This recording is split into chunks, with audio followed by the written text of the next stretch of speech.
नमस्कार। आज हम डिफ्रैक्शन ग्रेटिंग यानी विवर्तन ग्रेटिंग के बारे में चर्चा करेंगे। इससे पहले के लेक्चर्स में हम एन पैरेलल स्लिट्स से लाइट के डिफ्रैक्शन को स्टडी कर चुके हैं। जो ग्रेटिंग है उसका जो कार्य प्रणाली है वो उसी पर आधारित है, उसी थ्योरी पर आधारित है। ग्रेटिंग में एन स्लिट्स होती हैं जो कि एक दूसरे से पैरेलल होती हैं और एन काफी लार्ज नंबर है। इसमें एक ऑप्टिकली प्लेन ग्लास पर हीरे की नोक से यानी डायमंड पॉइंट से लाइनें बनाई जाती हैं इस तरह से, जो कि एक दूसरे से पैरेलल होती हैं।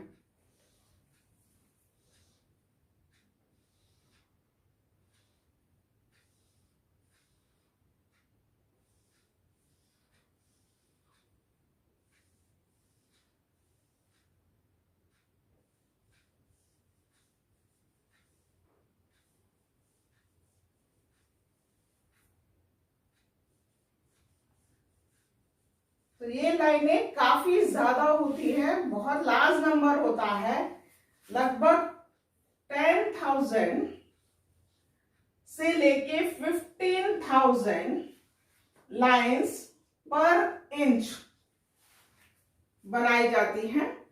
आप देख रहे हैं कि ये जो लाइनें होती हैं ये ओपेक मीडियम की तरह से हैं, यानी अपारदर्शी हैं, जबकि लाइंस के बीच का जो एरिया है वो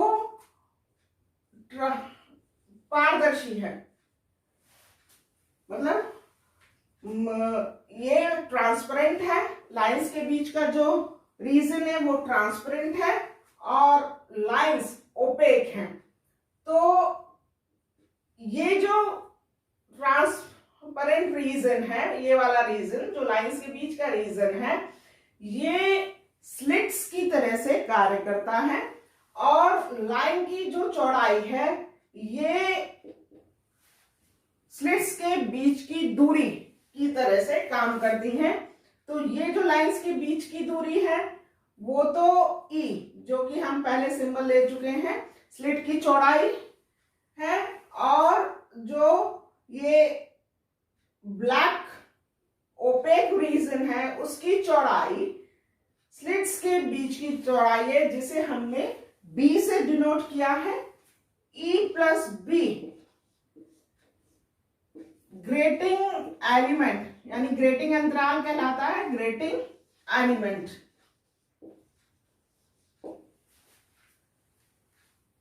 ये इस प्रकार की जो ग्रेटिंग है ये प्लेन ट्रांसमिशन ग्रेटिंग कहलाती है। प्लेन ट्रांसमिशन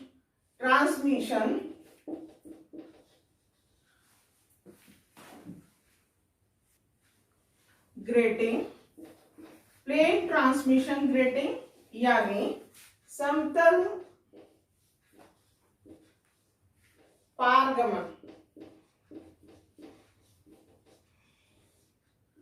ग्रेटिंग कहलाती है।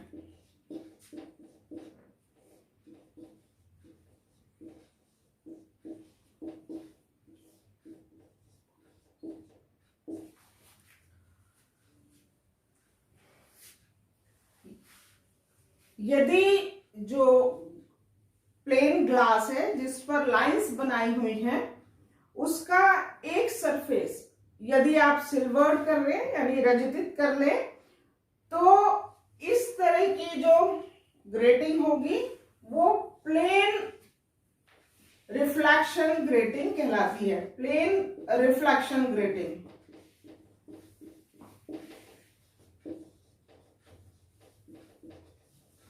यानी समतल परावर्तन ग्रेटिंग कहलाती है। और यदि इस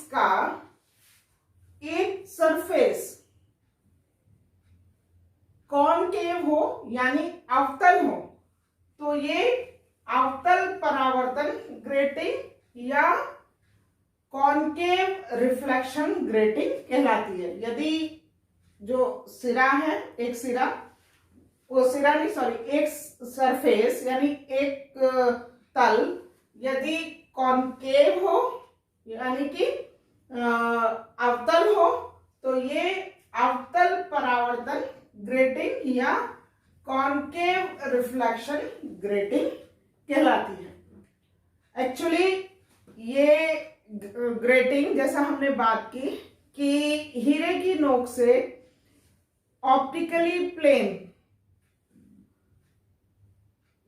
ग्लास पर हीरे की नोक से उकेरी जाती हैं लाइनें, लेकिन जिसे कि हम प्लेन ट्रांसमिशन ग्रेटिंग कहते हैं, मतलब समतल परावर्तन समतल पारगमन ग्रेटिंग कहते हैं। इसको हम आगे की चर्चा में समतल पारगमन ग्रेटिंग को ही लेंगे, यानी प्लेन ट्रांसमिशन ग्रेटिंग के बारे में ही चर्चा करेंगे। लेकिन जैसे ओरिजिनल ग्रेटिंग जो कि हीरे की नोक से उकेर कर बनाई जाती है, तो ये काफी कॉस्टली, कीमती हो, इसकी कॉस्ट काफी ज्यादा होती है, कीमत काफी ज्यादा होती है, इसलिए इसकी रेप्लिकास बनाई जाती हैं। रेप्लिका बनाने के लिए सेल्यूलोज एसीटेट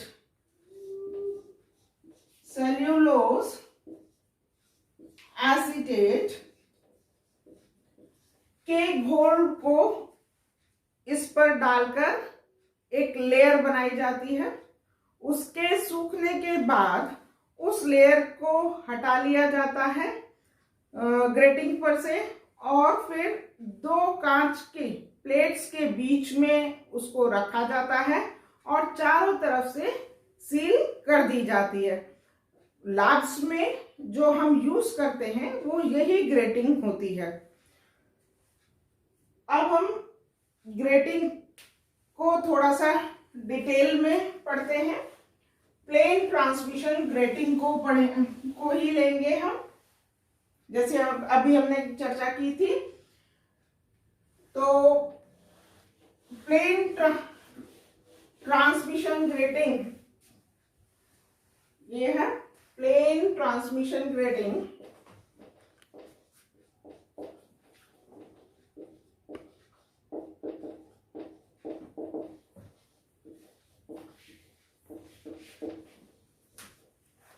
यानी समतल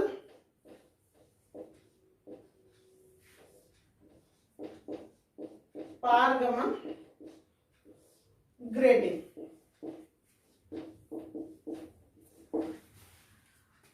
जैसा कि हमने बात की कि ग्रेटिंग में एन पैरेलल स्लिट्स होती हैं जो कि एक दूसरे के से समान अंतराल पे, समान दूरी पर स्थित होती हैं। इसके बारे में हम पहले के लेक्चर्स में डिटेल में स्टडी कर चुके हैं कि जब एन पैरेलल स्लिट्स पर प्लेन वेव फ्रंट इंसिडेंट होता है तो इन एन पैरेलल स्लिट्स से ये प्लेन वेव फ्रंट डिफ्रैक्ट होता है और स्क्रीन पर इंटेंसिटी डिस्ट्रीब्यूशन होता है। वो किस तरह से कि ये जो डिफ्रैक्टेड रेज हैं ये स्क्रीन पर इंटरफेरेंस देती हैं, तो आपको किस तरह से इंटेंसिटी का डिस्ट्रीब्यूशन मिलता है, किस तरह से किन पॉइंट्स पे आपको मैक्सिमा मिलेगा, किन पॉइंट्स पे आपको मिनिमा मिलेगा, ये सब हम एन पैरेलल स्लिट्स से फ्राउनहोफर डिफ्रैक्शन में डिटेल में स्टडी कर चुके हैं। उसमें हमने देखा था कि जब E + B sine theta is equals to plus minus n lambda होता है, तो आपको स्क्रीन पर प्रिंसिपल मैक्सिमा मिलता है।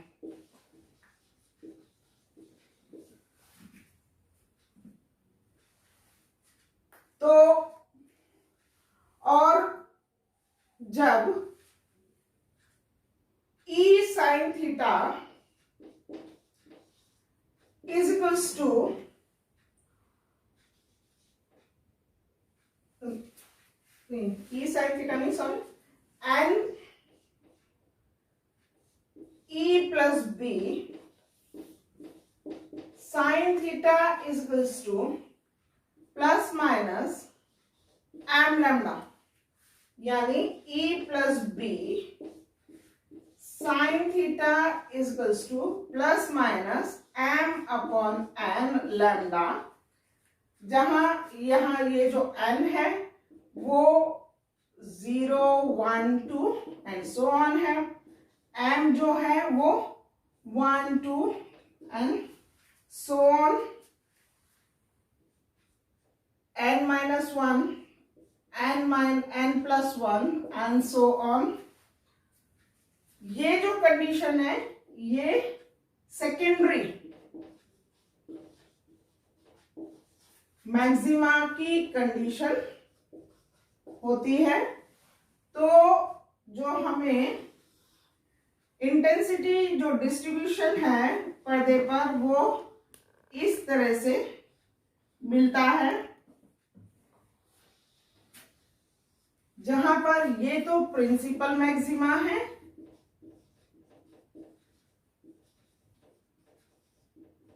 ये, और ये जो है ये सेकेंडरी मैक्सिमा है।